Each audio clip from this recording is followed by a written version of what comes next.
नमस्कार. एबीपी माझाच्या तोंडी परीक्षेच्या सीझन 2 मध्ये आपल्या सर्वांचं स्वागत आहे. मी ज्ञानदा कदम. सध्याचा काळच परीक्षांचा काळ आहे.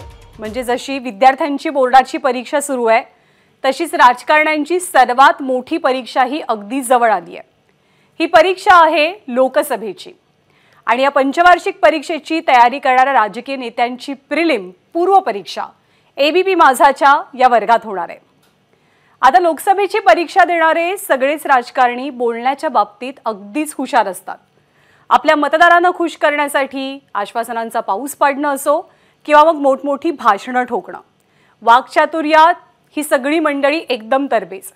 त्यामुळे निवडणुकीच्या मैदानात उतरताना आपण त्यांची तोंडी परीक्षा घेऊन त्यांना मार्क देणार आहोत आणि मार्कशीट सुद्धा. आपले तोंडी परीक्षेचे पहिले परीक्षार्थी आहेत उद्धव ठाकरेंच्या वर्गातले असे एक विद्यार्थी जे सकाळी सकाळीच तोंडी परीक्षा सुरू करतात.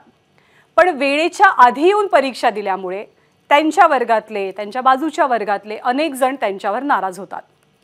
बोलता बोलता कधी ते पेपरच फोडतात तर कधी आउट ऑफ सिलेबस प्रश्नांची आउट ऑफ सिलेबस उत्तरही देतात. तुम्हाला लक्षात आलं असेल की तोंडी परीक्षेचे आजचे आपले पहिले परीक्षार्थी कोण आहेत. तर तोंडी परीक्षेसाठी आपण स्वागत करूया ठाकरेंच्या वर्गातल्या हुशार आणि हजरजबाबी विद्यार्थ्याचं, अर्थात संजय राऊत यांचं. नमस्कार, आपलं मनापासून स्वागत आहे. संजयजी, माझा कट्ट्यावर सगळ्यात जास्त वेळेला आलेले पाहुणे तुम्ही आहात आणि आता या तोंडी परीक्षेच्या सीझन 2चं एक प्रकारे शुभारंभ उद्घाटन तुमच्यापासून होतोय. आणि तोंडी परीक्षेला सुरुवात करताना सध्या एकूण जे राजकीय चित्र आहे महाराष्ट्रातलं त्याच्यामध्ये आजपर्यंत आम्ही असं बघितलं की शिवसेनेतनं फुटून गेलेली जी मंडळी होती त्यांनी त्यांच्या फुटण्याच्या मागं त्यांच्या नाराजीचं एक सगळ्यात महत्त्वाचं कारण तुम्ही असं सांगितलं होतं आणि तुमच्यामुळं शिवसेना फुटली असं म्हटलं होतं. राष्ट्रवादी काँग्रेस फुटल्यानंतर त्यांच्याही आता लोक ब्लेम करतात की संजय राऊतांमुळं राष्ट्रवादी काँग्रेस फुटली. ते कमी म्हणून की काय, आता परवा संजय निरुपम कट्ट्यावर आले होते आणि त्यांनी असं सांगितलं की हे जे आंतरराष्ट्रीय प्रवक्ते आहेत तर त्यांनी 2 पक्ष फोडून त्यांचं समाधान झालं नाही, आता ते काँग्रेसची पण वाट लावायला निघालेले आहेत.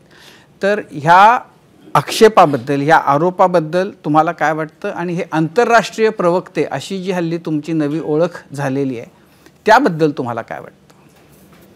मुळात मला आश्चर्य वाटते की राष्ट्रवादी काँग्रेसच्या फुटीला संजयराव जबाबदार कसे.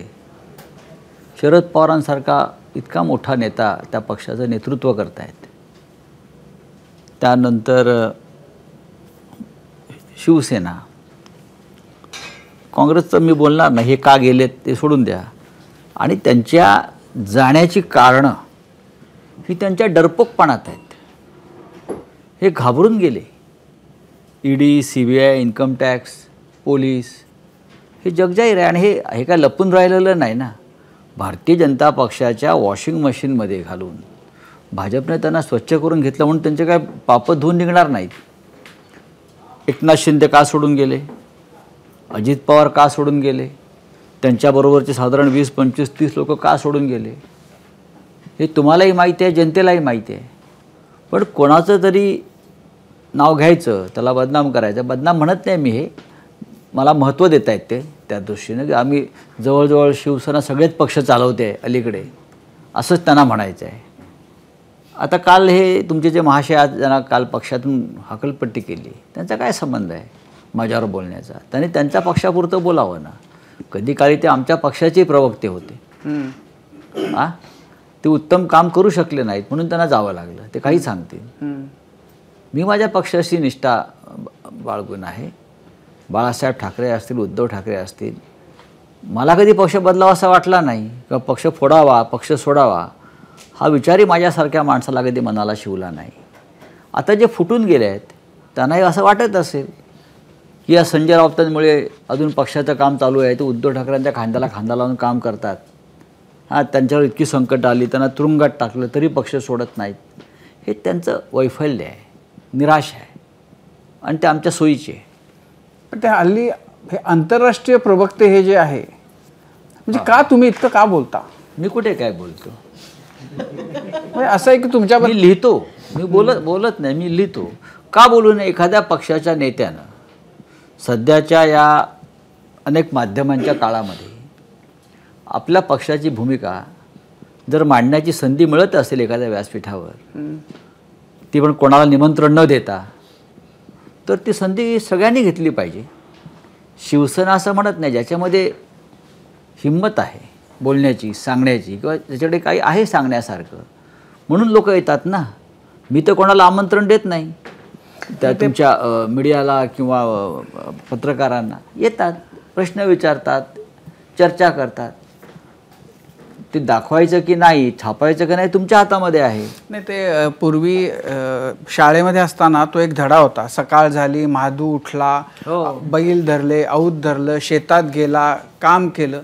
तसं सकाळ झाली, संजय राऊत उठले, माईक समोर आले, असं ते झालंय. पण तुम्हाला काय त्याचं वाईट वाटतंय?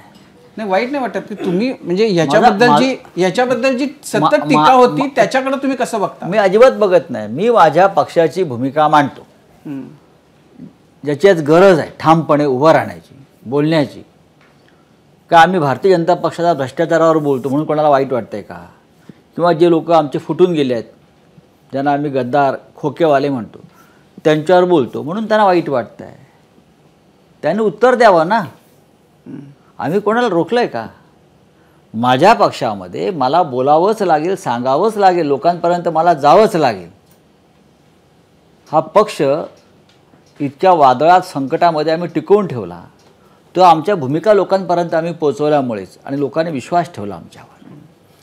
पण राऊत साहेब, एक सध्याचा जो म्हणजे खास करून महाराष्ट्रामध्ये महाआघाडीच्या मध्ये जो एक सध्या त्याला आपण म्हणू छोटं वादळ आहे, किंवा जो एकमेकांच्या बद्दलचा एकमेकांवर कुरघोडी करण्याचा प्रयत्न असं आपण म्हणू, ते काही जागांच्या बद्दलचा आहे. आणि उदाहरणार्थ सांगलीची जागा जी आत्ता काँग्रेससाठी तो फार जिव्हाळ्याचा विषय झाला आहे. आणि ज्या पद्धतीनं तुम्ही परस्पर उमेदवार, जो तुमचा नव्हता, जो वंचित आघाडीचा होता, पहिलवान चंद्रहार पाटील, त्यांनी त्यांना उमेदवारी जाहीर केली होती.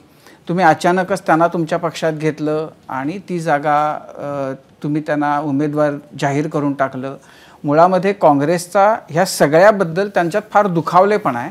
तर तुम्ही हा म्हणजे टाळू शकला असतात ना. तुम्हाला इतकी घाई करून चंद्रहार पाटला. आम्हाला विषय फक्त सांगलीचा नाही आहे, शिवसेनेच्या कामाची पद्धत वेगळी आहे. आम्ही महाविकास आघाडीमध्ये काम करतो, एकत्र आहोत, पण आमचे निर्णय मुंबईतच होतात, किंवा राष्ट्रवादी काँग्रेसचे निर्णय हे मुंबईतच होतात.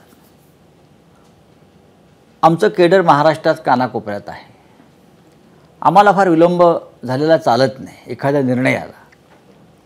निवडणुकीमध्ये लोकांना वेळेत आपण कामाला लावलं पाहिजे.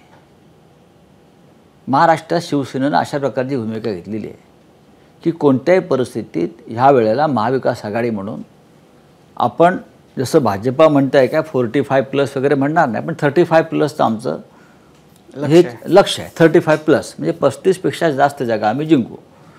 भारतीय जनता पक्ष किंवा त्यांच्याबरोबरचे लोक आहेत ते 48 राज्यात जागा आहेत, ते 60 जागाही जिंकण्याची भाषा करू शकतात, जागा वाढवू शकतात. ते आम्ही तसं करणार नाही. अशा वेळेला विनाविलंब उमेदवार जाहीर करून लोकांना कामाला लावणं ही आमची भूमिका आहे. आणि ज्या जागा चर्चेमध्ये शिवसेनेच्या वाट्याला आल्या असं आम्ही मानतो, आम्ही तेच उमेदवार जाहीर केले ना. आम्ही कशाला? आमच्या आधी यादी काँग्रेसची जाहीर झालेली आहे महाराष्ट्रातली. महाराष्ट्रात काँग्रेसने सगळ्यात आधी उमेदवार दिलेले आहेत, 7 किंवा 8 उमेदवार. आपण पाहिलं असेल त्याच्यामध्ये रामटेक ही आमची सिटिंग जागा होती. उमेदवार दिला, पण आम्ही म्हणतो महाविकास आघाडीमध्ये असं होतं. आम्ही काय रामटेकचा उमेदवार तुम्ही का जाहीर केलात असं त्यांना अजिबात विचारलं नाही. आम्ही जाहीर नाराजी व्यक्त केली नाही. आम्हालाही करण्याचा अधिकार आहे. अरे आमची सिटिंग जागा आहे, आमचा खासदार आहे तिथे, तुम्ही जागा कशी काय जाहीर केली? आम्ही काय म्हणतोय का? नाही. त्याच्यामुळे जर कोणी असं आमच्या कार्यपद्धतीवरती पक्षाच्या, हा पक्षाचा स्वभावच आहे आमचा असा, थांबायचं नाही, पुढे जायचं. पण मुळामध्ये आता सांगलीची जागा तुम्हाला हवी आहे कारण कोल्हापूरची जागा तुम्ही सोडलीत, तसं नाही म्हणता येणार. पश्चिम महाराष्ट्रामध्ये आम्हाला योग्य प्रतिनिधित्व हवं. आणि तुम्ही सांगली जे म्हणताय काँग्रेसची जागा, काँग्रेस, मग कोल्हापूर नव्हती का शिवसेनेची? रामटेक नव्हती का शिवसेनेची? अमरावती शिवसेना सातत्यानं लढत आली. शेवटच्या 2 निवडणुका म्हणजे 10 वर्ष आम्ही जिंकत आलो तिथे. मग आम्ही असं म्हणतो का की तुम्ही ठीक आहे, आम्हाला असं वाटतं काँग्रेसकडे योग्य उमेदवार तिकडे आहे, कदाचित काँग्रेस जिंकू शकेल. पण सांगलीमध्ये जे आपण म्हणताय ते तुम्ही समजून घेतलं पाहिजे. एकेकाळी नक्कीच सांगलीवरती काँग्रेस पक्षाचा प्रभाव होता. कोल्हापूर असेल काही प्रमाणात किंवा बाजूचे मतदारसंघ असतील, सातारा असतील, प्रभाव होता. मोठे नेते होते, वसंतदादा पाटलांपासून राजाराम बापू पाटलांपर्यंत सातारामध्ये इतर काही प्रमुख नेते होते. पण गेल्या काही वर्षामध्ये सांगलीचं सामाजिक चित्र पूर्ण बदललं आहे. तसं नसतं तर ज्याला आपण हार्ट ऑफ द सिटी म्हणतो सांगली मतदारसंघ, तिथे भारतीय जनता पक्षाचा संघ विचाराचा माणूस सतत 2 किंवा 3 निवडणुका जिंकला नसता. ज्या मिरजेमध्ये सातत्यानं काँग्रेस जिंकत आली तिथे संघ विचाराचा माणूस किंवा भाजपचा माणूस जिंकून नसता आला. इतर ठिकाणी तेच चित्र आहे. त्याच्यामुळे आता तो काँग्रेसचा ठीक आहे, काँग्रेसला मानणारा मोठा वर्ग त्या भागामध्ये आहे. साखर किंवा सहकार क्षेत्रातलं काम काही नेत्यांचं तिकडे आहे, काही शिक्षण सम्राट तिकडे आहेत काँग्रेसचे, काही साखर सम्राट आहेत काँग्रेसचे. पण शेवटी शेतकरी खुश आहे का या सगळ्याच्या कारभारावर? नाही, त्यांना एक वेगळा पर्याय हवा आहे. गेल्या 10 वर्षामध्ये सांगलीत काँग्रेसचा पराभव झालेला आहे. त्याच्यामुळे परंपरा वगैरे म्हणाल ती परंपरा 10-15 वर्षी खंडित झाली. पण मला एक प्रश्न म्हणजे मला एका गोष्टीचं गूढ नाही कळलं की कोल्हापूरची जागा तुमच्याकडे होती. शाहू महाराजांनी कधी काळी शिवसेनेत प्रवेशही केला होता. मग या वेळेला तुम्हीच त्यांना शिवसेनेच्या तिकिटावर त्यांना जर ते निवडणूक लढले असते, ते लढायला तयार झाले असते. शाहू महाराज बाळासाहेब ठाकरे जेव्हा होते तेव्हा मातोश्रीवर येऊन त्यांनी शिवसेनेत प्रवेश केला होता. आपल्याला माहीत असेल. मी त्यांना काय तसं शिवसेनेचं वावडं नाही आहे अजिबात. छत्रपती संभाजी हे राज्यसभेसाठी शिवसेना पुरस्कृत व्हायला तयार झाले होते. त्याच्यामुळे त्यांच्या कुटुंबाला शिवसेनेच्या विचाराचं आणि आमचा विचार काय आहे, महाराष्ट्राच्या स्वाभिमानाचा, मराठी माणसाच्या कल्याणाचा विचार आहे. महाराष्ट्र अखंड राहावा असा विचार आहे. शिवसेना ही जातपात धर्म न पाळणारी एक महत्त्वाची संघटना महाराष्ट्रात काम करते. शाहू महाराजांच्याच भूमिकेतून आम्ही काम करत आहोत ना. फुले, आंबेडकर, शाहू, त्यात प्रबोधनकार ठाकरे आहेत. त्याच्यामुळे छत्रपती शाहूंना शिवसेनेच्या बाबतीत विचारांचं काही वावडा होतं का? मला तसं वाटत नाही. कारण स्वतःच त्याने शिवसेनेत प्रवेश केलेला आहे. कोल्हापूरमध्ये सुद्धा लोक म्हणतात की शाहूंनी शिवसेनेची मशाल नाही घेतली बरं झालं, कारण पुरोगामी विचारांचं तो भाग आहे. हे पूर्णपणे चुकत आहे. गेल्या काही वर्षामध्ये कोल्हापूरवरती शिवसेनेचा पगडा आहे. या वेळेला आमचे आमदार कमी झाले, काही लोक सोडून गेले आता. पण शिवसेनेचे 4-4, 5-5 आमदार त्या लोकसभा मतदारसंघातून निवडून येतात सातत्यानं. आता जर आमचे खासदार त्या लोकसभेचे मंडलिक त्यांनी जर शिवसेना सोडली नसती आणि शिंदे गटात गेले नसते तर हा प्रश्नच निर्माण झाला नसता. पण असं होतं की साधारण अशी एक चर्चा होती आमची की कोल्हापूरला ज्याची जागा आहे त्या पक्षाच्या चिन्हावर छत्रपती शाहू महाराजांनी उभं राहावं, साधारण अशी एक चर्चा झाली होती. पण नंतर ठीक आहे, काही त्याच्यावरती आता मला फार त्यात पडायचं नाही. तुम्ही आता शाहू महाराजांचा उल्लेख केला. कोल्हापूरमधून ते महाविकास आघाडीतर्फे उभे राहत होते, म्हणजे राहत आहेत आणि त्यांना शिवसेनेने पाठिंबाही दिला आहे. परंतु शरद पवारांनी म्हटलं होतं की संजय राऊतांनी आम्हाला न सांगताच शाहू महाराजांचा पाठिंबा देऊ असं जाहीर केलं होतं. म्हणजे त्यावेळेला तुमची चर्चा झाली नव्हती का? तुम्ही जर माझं वक्तव्य त्या काळातले पाहिले असतील ती राज्यसभेसाठी होती. मागच्या राज्यसभेच्या निवडणुकीमध्ये मी स्पष्ट सांगितलं होतं की जर आपल्याला तिघांना मिळून काही करता आलं तर शाहू महाराजांना आपल्याला राज्यसभेवर बिनविरोध पाठवता येईल का? आमच्याकडे 15-16 मतं होती ना. राष्ट्रवादीकडे काही मतं होती, काही मतं काँग्रेसकडे होती. जर शाहू महाराज आणि त्यांच्या कुटुंबाविषयी जर आदर असेल आपल्याला तर भारतीय जनता पक्षासह सगळ्यांनी एकत्र येऊन शाहू महाराजांना पाठिंबा दिला पाहिजे आणि त्यांची निवडणूक बिनविरोध केली पाहिजे. हेच मी म्हणालोय. तेव्हा लोकसभेचा विचार नव्हता. पण ठीक आहे, लोकसभेचा विचार झाला आणि शाहू महाराजात महाविकास आघाडीचे उमेदवार आहेत आम्ही सगळे त्यांच्या पाठीमागे आहोत. तुमचे बरेचसे सहकारी सोडून गेले, त्यातल्या अनेकांना काही तिकीट यावेळेला मिळालेलं नाही. हो. अनेकांचं माहिती नाही त्यांना मिळणार की नाही. भावना गवळींचं तिकीट नाकारलं, हेमंत पाटलांचं बदललं, हेमंत गोडसेंचं माहिती नाही. काही फोन वगैरे आलेत मदतीसाठी वगैरे? मदतीसाठी नाही, आम्हाला पुन्हा घ्या पदरात, बरं का, आमची चूक झाली, आम्हाला पुन्हा घ्या, आम्हाला पुन्हा मशालीच्या प्रकाशात घ्या, असे अनेकांनी गेल्या काही दिवसापासून संपर्क साधायला सुरुवात केली. त्या संदर्भात काही बातम्याही प्रसिद्ध झाल्या. तुमची काय भूमिका आहे त्यांच्याबद्दल? आमची भूमिका स्पष्ट आहे. आता त्यांच्याशी चर्चा नाही, दरवाजे बंद. गेले ते गेले. हो. कितीही मोठा असला आणि कितीही काकुळतेला आला तरी तुम्ही घेणार नाही त्यांना? कोण मोठा आहे? जे खासदार ज्याला गद्दारीचा शिक्का लागला तो कधीच मोठा नसतो. आमच्या दृष्टीनं ही सगळी प्रकरणं बंद झाली. तुम्हाला तिकडे आता लाथा बसल्या म्हणून तुम्ही पुन्हा तुम्हाला तुमची आई आठवली, हे कसं काय चालेल? मग तुमच्या गैरहजेरीत ज्याने हा पक्ष टिकवला, वाढवला, स्वाभिमानानं लढले किंवा तुरुंगात गेले, त्यांच्यावर गुन्हे दाखल झाले, आम्ही त्यांना काय उत्तर द्यायचं? म्हणजे याचा अर्थ की जेही शिंदेच्या बरोबर गेले त्या सगळ्यांसाठी दरवाजे बंद आहेत मातोश्रीचे आणि शिवसेनेचे कायमस्वरूपी? आमच्या मनाचे दरवाजे केव्हाच बंद झाले होते आणि आमच्या मनाच्या भावना मातोश्री जाणतं. आणि कालसुद्धा स्वतः माननीय उद्धव ठाकरे साहेबांनी हेच सांगितलं, गद्दारांना आता अजिबात स्थान नाही आमच्याकडे. पुढे प्रश्न विचारायचा होता की भाजपनी नाकारलेल्या जे खासदार होते उन्मेष पाटील, ते त्यांना तुम्ही पक्षप्रवेश दिला, पण मग इथे जर तुमचेच तुम्हाला सोडून गेलेले लोक आले तर त्यांच्यासाठी प्रवेश बंद? हो, भाजपतून आलेला चालणार? अरे ठीक आहे ना, भारतीय जनता पक्षाकडून एक आमच्याकडे काल उमेदवार आले, हो, त्यांना आम्ही कुठे उमेदवारी दिली? हो, पण पक्षप्रवेश दिला. आम्ही ज्यांनी बेईमानी केली, ज्यांनी गद्दारी केली, आमच्या तिकिटावर निवडून येऊन मी त्यांच्यासाठी बोलतोय. पण राजकीय दृष्ट्या तुमच्या फायद्याचं असेल तरी सुद्धा तुम्ही त्यांना नाही देत? नाही, याच्यामध्ये आता फायदा तोटा नाही.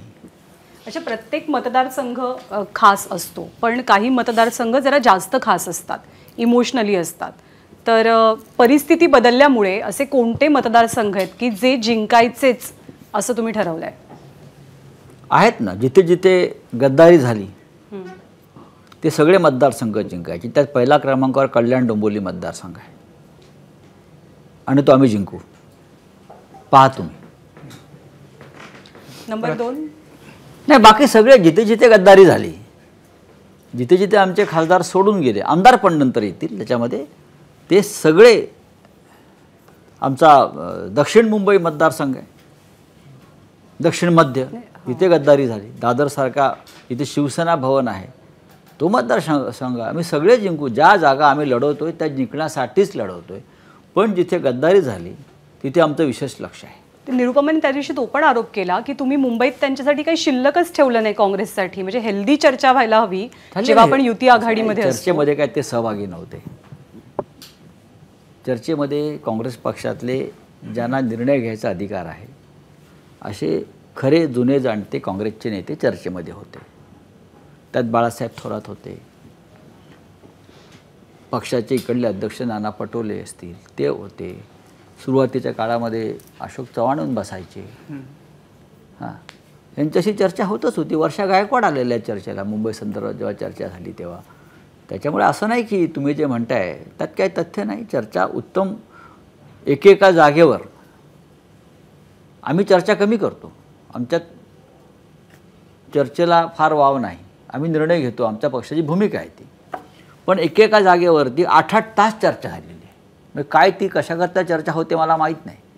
एकेका जागेवर 8-8 ताससुद्धा आम्ही चर्चा केली काँग्रेससाठी किंवा पण आता जो एक काँग्रेसमध्ये एक विचार सुरू आहे की काही ठिकाणी फ्रेंडली फाईट, मैत्रीपूर्ण लढती, तर तसं त्याच्यासाठी तयारी आहे. मग ते देशभरामध्ये चित्र निर्माण होईल ना. काँग्रेसला ते, मला असं वाटत नाही की काँग्रेसमधले जे नेतृत्व आहे काँग्रेसमधलं ते प्रगल्भ आहे, अनुभवी आहे, ज्याला आपण मॅच्युरिटी म्हणतो ती आहे.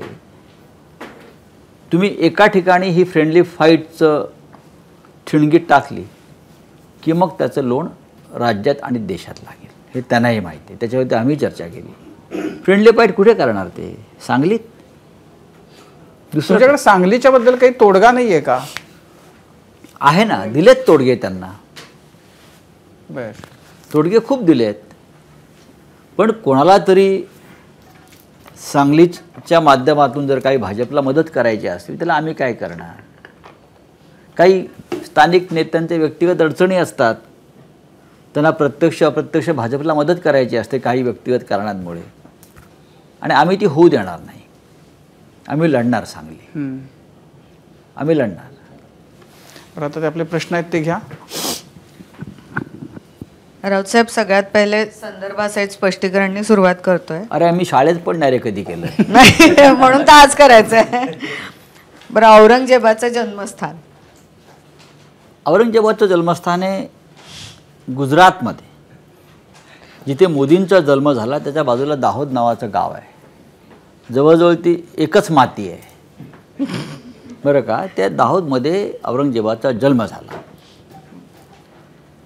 आणि म्हणजे ते संदर्भासहित स्पष्टीकरण देताना तुम्ही पूर्ण काय बोलले होते ते वाक्य जर. नाही, मी असं म्हणालो होतो की महाराष्ट्रावरती सातत्यानं दिल्लीतून आणि आजूबाजूच्या प्रदेशातून सरदार, मोगल सरदार चाल करून येत होते. आता गुजरातचे नेते आमच्यावर चाल करून येत आहेत, महाराष्ट्र लुटत आहेत, मुंबई लुटत आहेत. मला अशी भीती वाटते आहे, मला असं वाटतं आहे की ह्याचं मूळ शोधलं पाहिजे. ते मूळ मला असं दिसतं आहे की महाराष्ट्रात छत्रपती शिवाजी महाराज जन्माला आले आणि औरंगजेब जो महाराष्ट्रावर चाल करून सतत येत होता तो गुजरातमध्ये जन्माला आला, दाहोदला. त्याच्यामुळे त्या मातीमध्ये अचानक हा उद्रेक झाला आहे का महाराष्ट्राविरुद्ध, याचा तपास केला पाहिजे, एवढंच मी म्हणालो. बरं, फुगलेला बेडूक. आहेत ना फुगलेले बेडूक. तुम्हाला आता त्याचं संदर्भासहित स्पष्टीकरणच द्यायचं आहे. संदर्भही सांगा. आहेत, बेडकाचे बैल होतात ना. बट बेडकाचे बैल आता सध्या आपण पाहतोय भाजपात झालेले आहेत. आमचे विरोधकांना जे बेडूकच होते इकडून तिकडून उड्या मारणारे, त्यांना आता हवा भरून त्यांचा बैल केला तरी ते फुटणारच आहेत. उद्या पहा तुम्ही काय होतंय ते. पण म्हणजे हे जे म्हटलेलं आहे हे कोणी स्पेसिफिक आहे की काय आहे?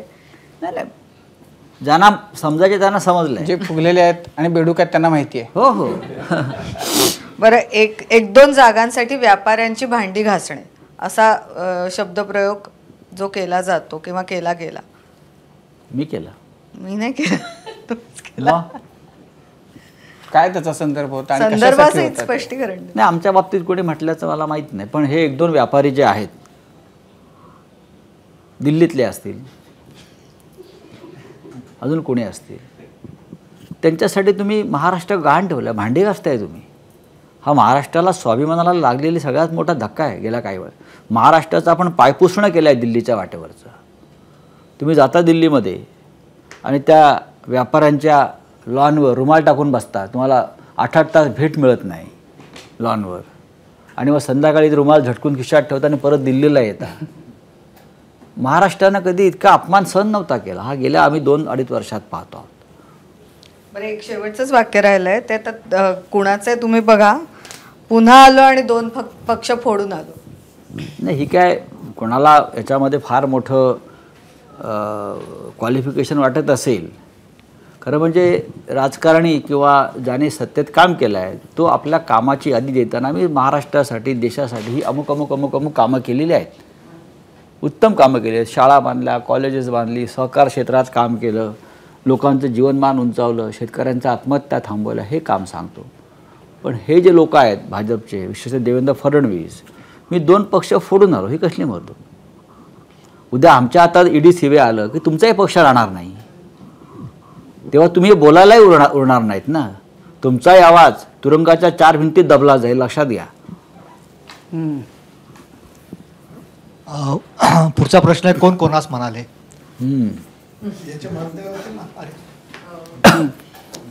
बरं, याचे मार्क द्या आधी. सविस्तर उत्तर पहिल्याचे 10 पैकी किती मार्क आहेत?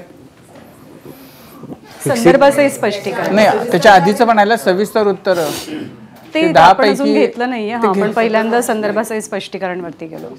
सविस्तर उत्तर. अच्छा, हां, त्याचे ओके. लिहित 10 पैकी 8. नंतर संदर्भाचं स्पष्टीकरण, सगळी उत्तरं आली ना चांगली. 10पैकी 10.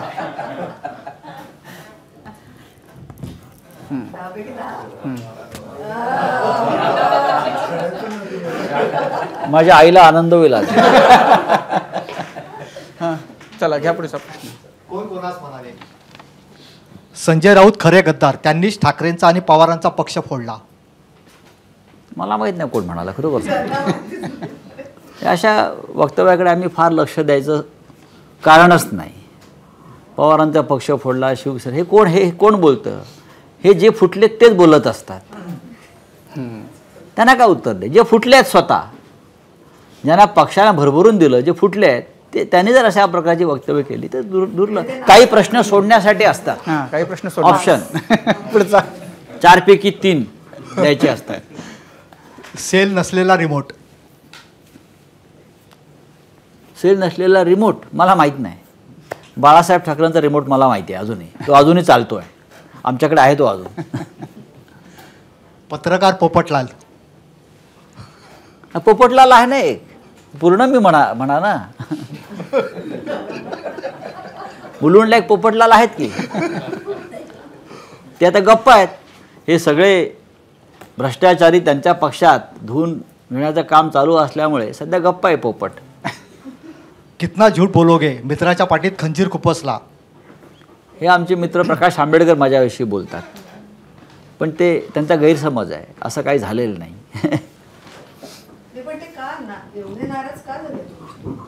मला वाटत नाही ते नाराज आहेत. ते त्यांचं एक राजकारण त्यांच्या पद्धतीनं करत असतात. नाराज व्हायचं कारण काय? आम्ही चर्चेत सहभागी झाले, चर्चा उत्तम झाली. आम्ही त्यांना जेवढी आमची क्षमता आहे महाविकास आघाडीची, त्या क्षमतेनुसार आम्ही त्यांना जागांचा प्रस्ताव दिला. ह्याच्या पलीकडे चर्चेत काय होऊ शकतं? जगाचे नेते, आंतरराष्ट्रीय प्रवक्ते.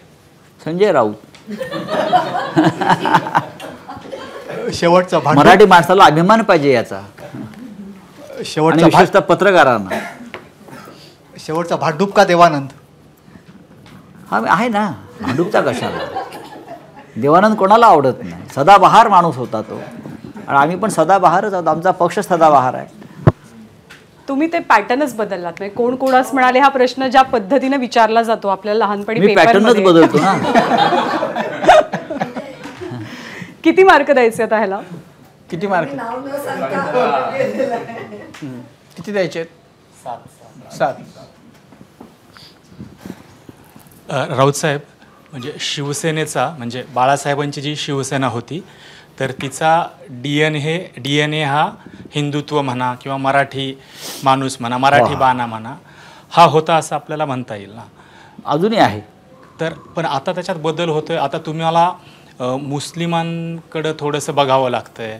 मुस्लिम कसे येत आहेत उद्धव बाळासाहेब ठाकरेंच्या सभेला, हे तुम्हाला हायलाईट करावं लागतंय. त्यांचा कसा तुम्हाला सपोर्ट आहे. मुंबईमध्ये जे आयकॉन होते बाळासाहेब, ते हिंदू हृदय सम्राट होते. तीच त्यांची ओळख होती देशाला. आता तुम्ही त्याच्याबद्दल एकदम सॉफ्ट झालात, रिव्हर्स गेलात. आणि आता एक आयकॉन ऑलरेडी असताना, म्हणजे मोदी हे बनलेलेच आहेत आता हिंदुत्वाचे आयकॉन, राम मंदिर वगैरे झाल्यामुळं. पण शिवसेना कुठले तरी ते आपल्या DNA पासनं ते म्युटेशन आलंय, चेंज झाली आहे, बदलते? अजिबात नाही. अजूनही आपण पाहिलं असेल की उद्धव ठाकरे भाषणाची सुरुवातच माझ्या हिंदू बांधवांनो, भगिनींनो, मातांनो करतात. जर चेंज झाला असता तर इथून चेंज झाला असता, इथे चेंज झाला असता. आणि हिंदुत्वाची भूमिका ही आमची आजची नाही, कायम आहे. पण हिंदुत्व म्हणजे फक्त हिंदू मुसलमान नाही ना. हिंदुत्व ही एक जगण्याची आपली संस्कृती आहे. या देशाला आपण हिंदुस्तान म्हणतो, ते म्हणजे फक्त हिंदू हिंदू म्हणून म्हणत नाही. या देशाचं वैशिष्ट्यच आहे की या देशामध्ये सर्व जाती धर्माचे लोक कालपर्यंत गुण्यागोविंदानं नांदत होते, राहत होते. बाळासाहेबांची भूमिका ही इथे राहून पाकिस्तानचे गोडवे गाणाऱ्या मुसलमानांच्या विरुद्ध होती. या देशामध्ये आजही 22 कोटी मुसलमान आहेत. त्यांचं आपण काय करणार मग? याच्याविषयी का तोडगा कोणाकडे आहे का? आपण एक पाकिस्तान सहन केलं, दुसरं पाकिस्तान आपल्याला करायचं आहे का? जे या देशाचे नागरिक आहेत का हिंदू चुकत नाही का? नरेंद्र मोदी आणि त्यांचे लोक हिंदुत्वाची जी व्याख्या बनवत आहेत ही धर्मांधता आणि दंगलीला आमंत्रण देणारी आहे. बाळासाहेब ठाकरेंना मी एकदा प्रश्न विचारला होता सुरुवातीच्या काळात. मी विचारला आहे प्रश्न त्यांना, जेव्हा इराणमध्ये अयतुल्ला खोमेनी हा इस्लामी रिपब्लिक घेऊन आला आणि बाळासाहेब हिंदुत्वाचा विचार करत होते त्या काळात, मी त्यांना प्रश्न विचारला की बाळासाहेब तुम्हाला हिंदूंचं खोमेनी व्हायचं आहे का? तेव्हा त्यांनी फटकन तो प्रश्न उडवला, मला हिंदूंचा खोमेनी व्हायचं नाही आहे, हा देश मी त्या दिशेने घेऊन जाणार नाही. बरं का, हेच हिंदुत्व आहे. पण असं होतं राऊत साहेब की मुस्लिमांच्या बद्दल बोलणारे काँग्रेस होती, नंतरच्या काळात राष्ट्रवादी होती, सपा होती, आता MIM आहे. असं असताना त्यांना शिवसेनेचं आत्ताचं हे जे काही धर्मांतर झाल्यासारखं झालेलं आहे त्याची काही गरज नाही. अटल बिहारी वाजपेयींनी डॉक्टर अब्दुल कलाम यांना राष्ट्रपती केलं, त्यांनी धर्म नाही पाहिला. आजही आपल्या देशामध्ये, आपल्या सैन्यामध्ये मुसलमान देशासाठी प्राण देत आहेत. कारगिलच्या युद्धात सर्वात जास्त मुसलमानांची शहादत झाली आहे. आपण आकडे पहा. आजही काश्मीरमध्ये पोलीस खात्यात आणि सैन्यामध्ये जे आमचे मुसलमान बांधव आहेत ते त्यांचं बलिदान चालू आहे. तुम्ही ह्या सगळ्यांचं त्याग आणि बलिदान नाकारणार आहात का, जे देशासाठी जे काम करतायत? नाही, ते तर कुणीच नाकारणार नाही. आम्ही तेच म्हणतो आहोत. पण असं होतं की 80, 85, 90 सालापर्यंत तो काळ वेगळा होता, तो प्रश्न वेगळा होता. नाही, त्यावेळेसही असंच होतं की मुस्लिम लांगुल चालन, मतपेटीचं राजकारण हे जास्त होतं, अशी भावना सर्वसामान्य मतदारांच्या, हिंदू मतदारांच्या मनात तेव्हा होती. आणि त्यामुळं मग शिवसेनेला पण त्यामुळंच उभारी मिळाली, भाजपला त्यामुळंच उभारी मिळाली. भाजपनं, भारतीय जनता पक्षानं आजही आपला अजेंडा हिंदू, मुसलमान आणि भारत पाकिस्तान हाच ठेवलेला आहे. त्यातून देश तुटू नये पुन्हा एकदा, ही आमची भूमिका आहे. रोज हा अजेंडा घेऊन तुम्हाला देशाचा विकास करता येणार नाही, हा देश पुढे घेऊन जाता येणार नाही. तुम्हाला रोज निवडणुका जिंकण्यासाठी दंगलीच हव्यात का? नाही ना. कधीतरी आपल्याला राष्ट्रीय एकात्मतेचा सर्वव्यापी विचार घेऊन देश पुढे घेऊन जावाच लागेल, महाराष्ट्र पुढे घेऊन जावाच लागेल. हा महाराष्ट्र एकमेव राज्य आहे ज्याने मुसलमान मुख्यमंत्रीसुद्धा स्वीकारला आहे, विसरता येणार नाही. तुम्ही हे सगळं ज्यांनी 92-93च्या बॉम्बस्फोट आणि मुंबईच्या दंगली पाहिलेत, त्या सर्वसामान्य मुंबईकरांना ही बदललेली परिभाषा तुमची शिवसेनेची 140 खटले आहेत त्या दंगलीतले, मला माहिती आहे ना. तुम्ही ज्या दंगलींचा उल्लेख करताय, माझ्यावर 140 खटले आहेत, त्यातले 22 अजून चालू आहे. झाली होती राऊत साहेब, ती दंगल का झाली होती? बघा, ती दंगल का झाली, तुम्ही परत त्या दंगलीवर चर्चा करणार आहात का?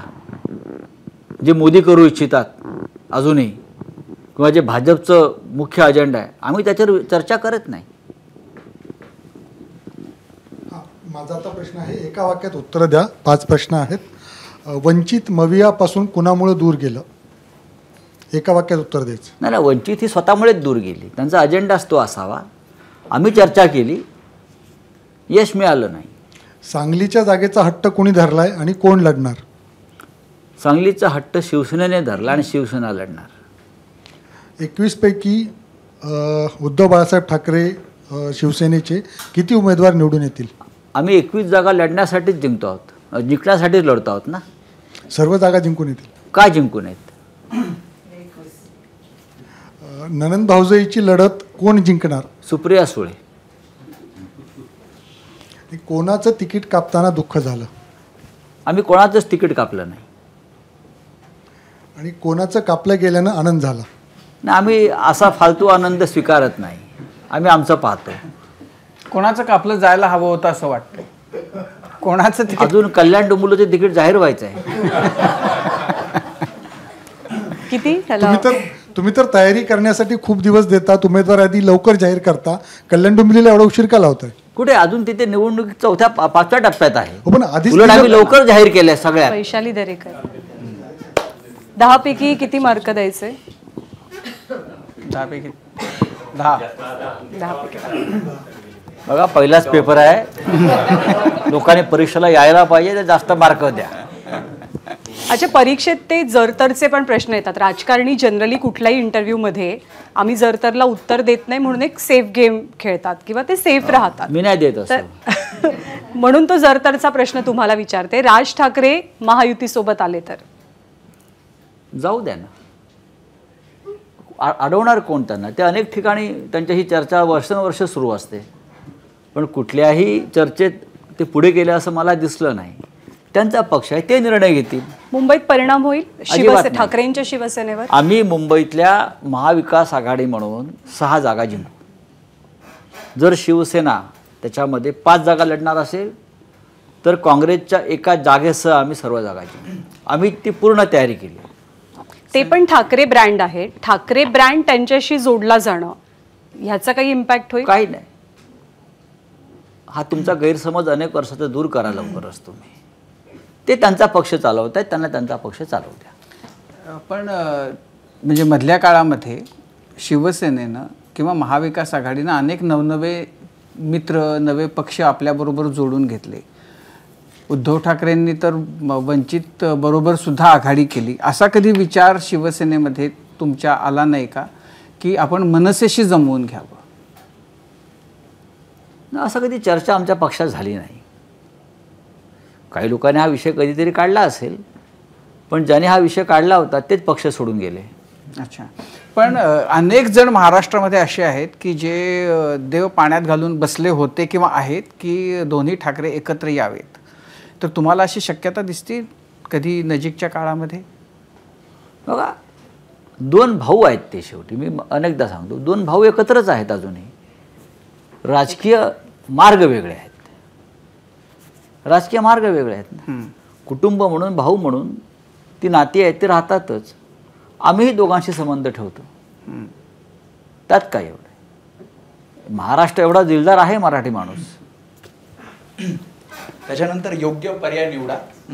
कट्टर राजकीय विरोधक तुमच्या मते कोण? म्हणजे पक्षाचा आणि तुमच्या स्वतःचा? मला कोणी विरोधक नाही, त्यात पर्याय आहेत. एकनाथ शिंदे, देवेंद्र फडणवीस आणि अमित शहा.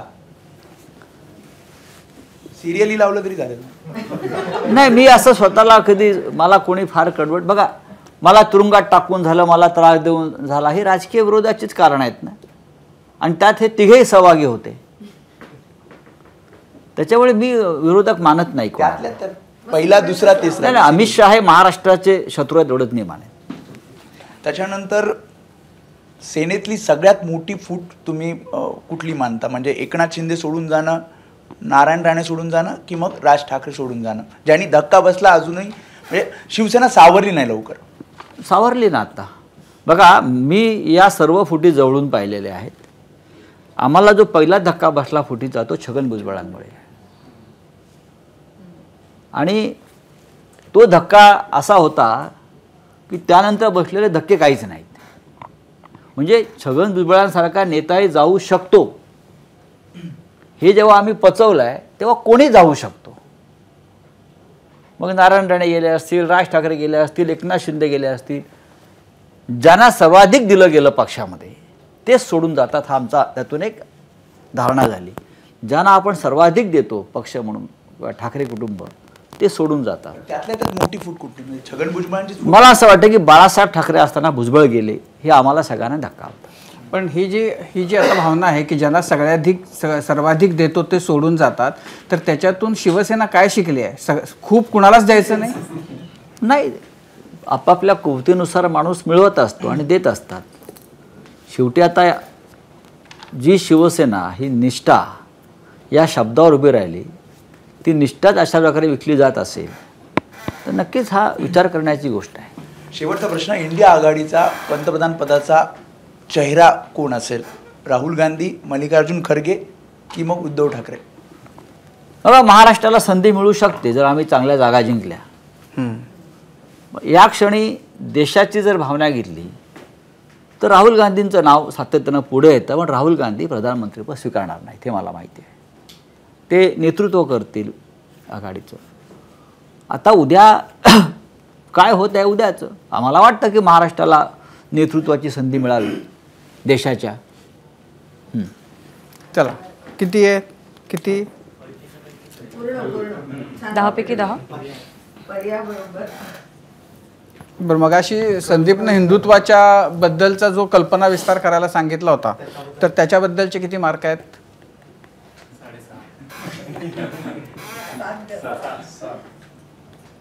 7.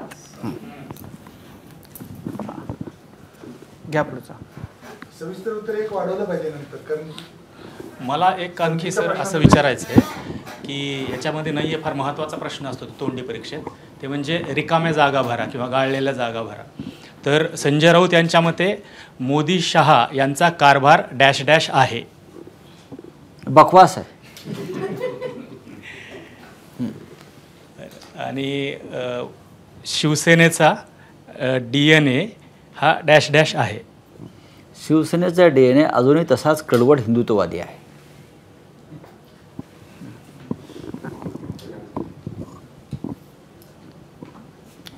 कोण घेणार आहे विचार. हां, एकनाथ शिंदे यांनी 40 आमदार, 13 खासदार, शेकड्याने नगरसेवक तुमचे फुटून गेले.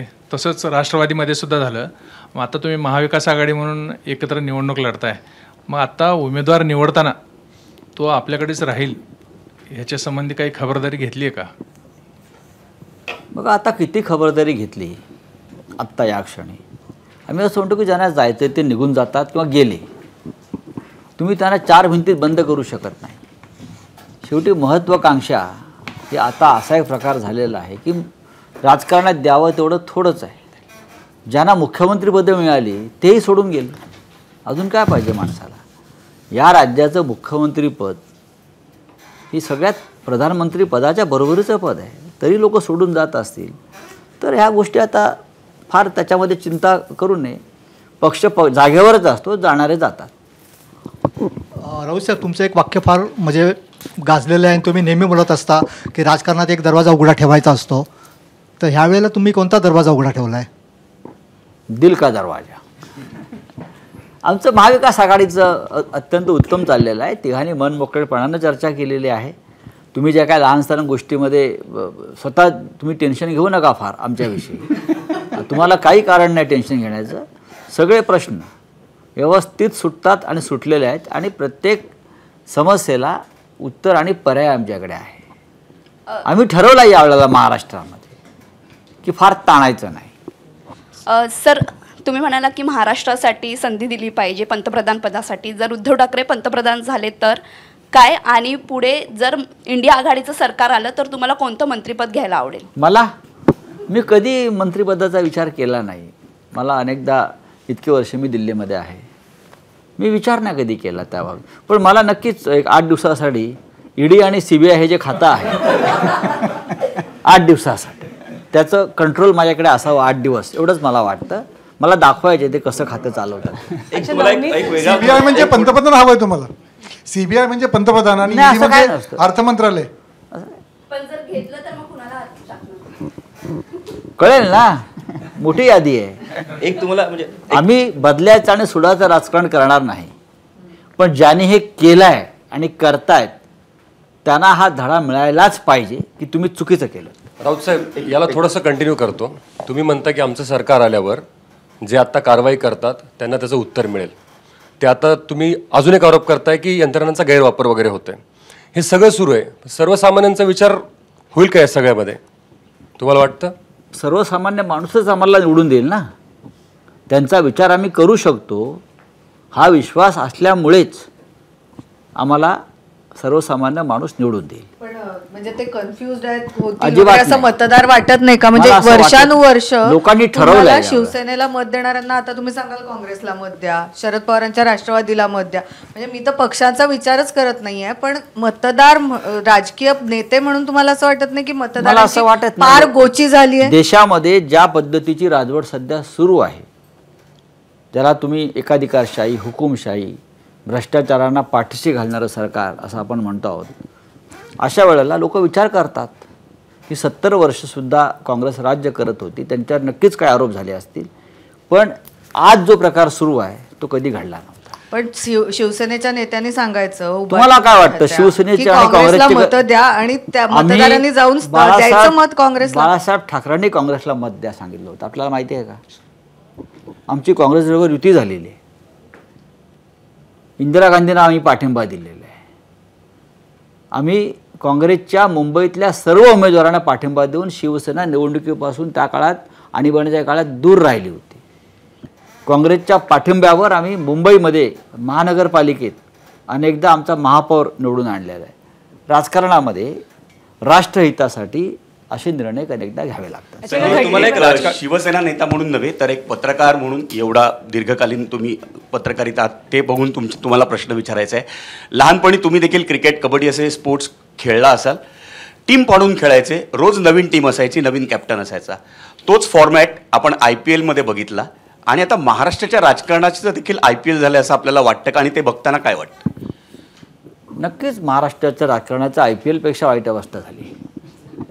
IPLला तरी थोडीफार प्रतिष्ठा आहे, लिलावच चालतोय ना तिकडे सुद्धा खेळाडूंचा.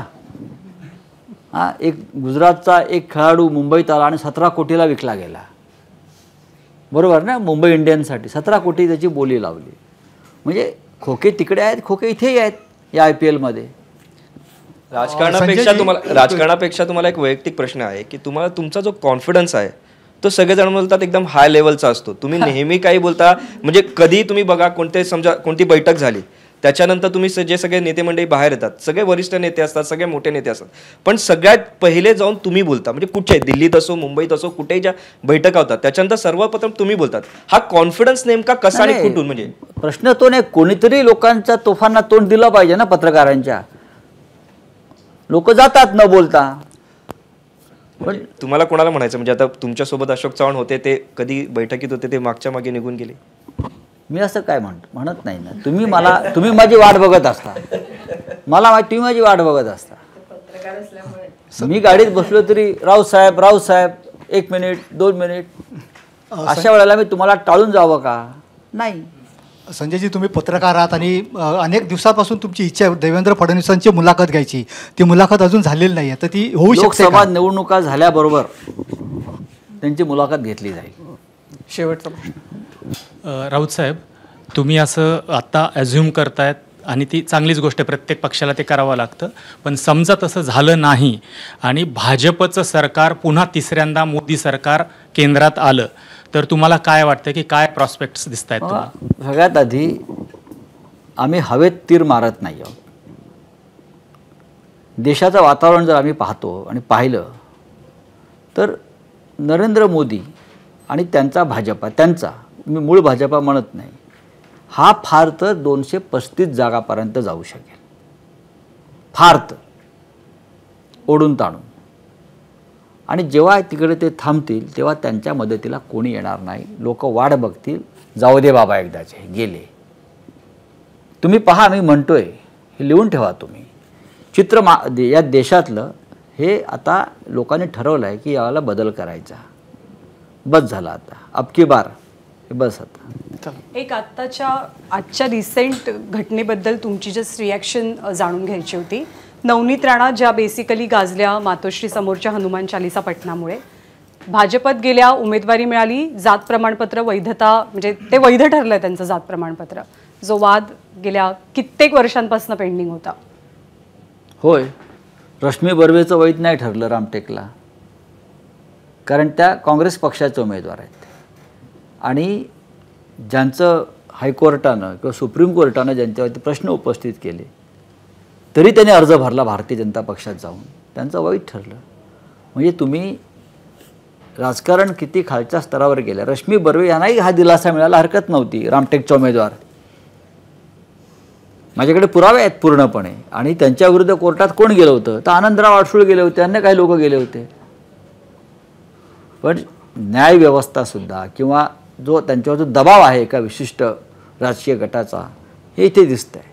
आमचे लोक भ्रष्टाचारी असले तरी ते स्वच्छ आहेत. आमच्याकडे आल्यावर आमच्याकडे येणारी जात प्रमाणपत्र ही जरी खोटी असली तरी ते आम्ही वैध करून घेऊ, हा संदेश आहे. त्या अनेकांचं असं पण म्हणणं आहे की त्यांची कमळावरची उमेदवारी ही त्यांना हनुमान चालिसा पठणाची मिळालेली बक्षिशी आहे. नक्कीच त्यांना हनुमान प्रसन्न झाला नाही आहे, बरं का, त्यांना दिल्लीचा बजरंगबली प्रसन्न झाला आहे. बरं, शेवटचा प्रश्न संजयजी, आता इलेक्शन्स अगदी समोर आहेत, तर तुम्हाला काय वाटतं की तुमचा म्हणजे असा कोणता मुद्दा आहे किंवा कोणते मुद्दे आहेत ज्याच्याकडे बघून लोक महाविकास आघाडीला, शिवसेनेला मतं देतील किंवा भाजपला मतं देणार नाहीत, किंवा भाजपला मतं देतील तर ती का देतील? भाजपला मतं देणार नाहीत. नंबर 1, आम्हाला यासाठी मतं देतील कारण आम्ही अत्यंत आता शुद्ध आणि पवित्र झालेलो आहोत. आमच्याकडला सगळा भ्रष्टाचाराचा कचरा आता भाजपमध्ये घेतलेला आहे, म्हणून त्यांना मतं द्यायची नाही. ते आता भ्रष्ट पार्टी आहे ती, आणि आमच्याकडले सगळे भ्रष्टाचारी त्याने घेतले. आता आमच्याकडे काहीच राहिलेलं नाही, आणि आमच्याकडले लोक भ्रष्टाचारी होते असं भाजपच म्हणत होता ना, आम्ही कुठे म्हणतो. या इलेक्शनचा गेम चेंजर काय असेल हा अगदी शेवटचा प्रश्न. महाराष्ट्र राज्य हे गेम चेंजर असेल देशाच्या राजकारणात नक्कीच. आणि महाराष्ट्रामध्ये तुम्ही आत्ता सांगितलं भाजपला देशामध्ये 235 जागा मिळतील, महाराष्ट्रामध्ये किती जागा मिळतील?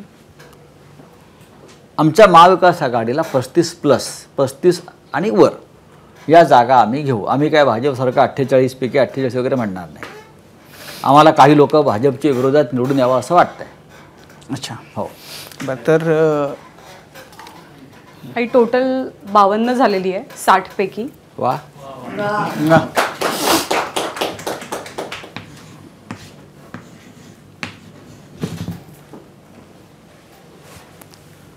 आणि यावेळेला आम्ही खास प्रगती पुस्तक क्या तयार बात केलंय. तर खूप वर्षांनी मला माझं प्रगती पुस्तक पाहता येईल. कुणाला दाखवणार हे प्रगती पुस्तक मुलींना. पहिल्यांदा? शाळेतलं प्रगती पुस्तक कसं असायचं? फार बरं नव्हतं. अभ्यासात माझी प्रगती कधीच झाली नाही. मी 10वीला 3दा नापास झालो. आणि ते माझं प्रगती पुस्तक, ते मार्कशीट माझ्या मुलीने अजून जपून ठेवलेलं आहे. आज त्याला मी हे दाखवेन.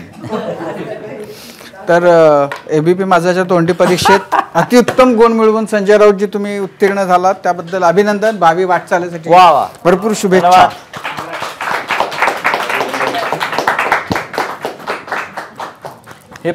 हे शिवसेना भवनात लागेल.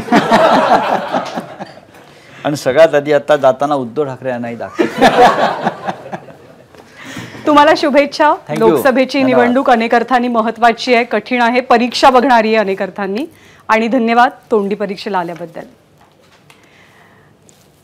आणि यानंतर आपण तोंडी परीक्षेच्या सीझन 2च्या पहिल्या एपिसोडमध्ये इथेच थांबतोय. ABP माझा, उघडा डोळे बघा नीट.